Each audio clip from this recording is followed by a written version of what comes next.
По 200, а некогаш и повеќе 60 тонски камиони товарени со јаглен за потребите на рек Битола секојдневно транзитираат низ општина Новаци, најчесто со неприлагодена брзина.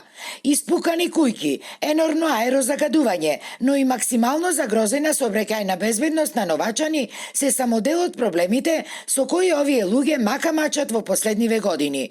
Видно вознемирени после сообраќајката од пред 10 дена, кога тракторист го загубил животот при судар со товарен камион, денеска тие 2 часа го блокираа патот низ ова населено место, не дозволувајќи огромната колона товарени камиони да стигне до одредиштето.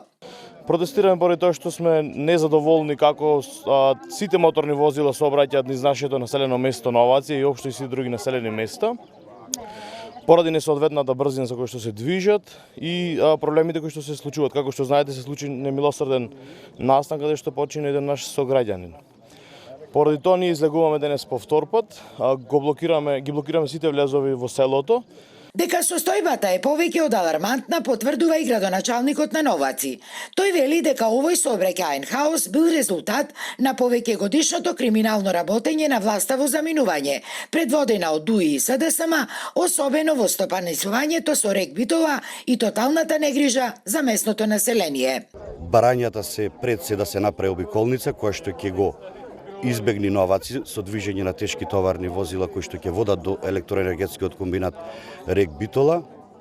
Ако во Индина се планира на ваков начин да се снабдува со јаглен, кој што знаете досега ова криминална влада го обезбедуваше од увоз од соседните земји, а не се презеде мерки да се ископува и експлоатира нашиот јаглен. По ваквиот развој на настаните на социјалните мрежи се огласи и подпредседателот на ВМРО ДПМН Александар Николовски, кој освен што им даде јавна поддршка на жителите на Новаци, тој потсети и дека власта на СДС и ДУИ на заминување прави масовен грабеж на Елем и рек Битола.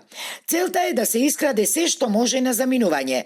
Тендери се штанцаат на дневна основа, а десетици камиони дневно носат увезен јаглен, транзитирајќи низ Новаци кон рек Битола, при што еден човек го загуби и животот.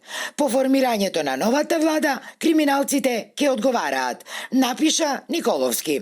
Во меѓувреме, жителите на Новаци бараат итно да се регулира сообраќајот низ населеното место, со поставување на соодветна сообраќајна сигнализација и со поголема присутност на полицијата.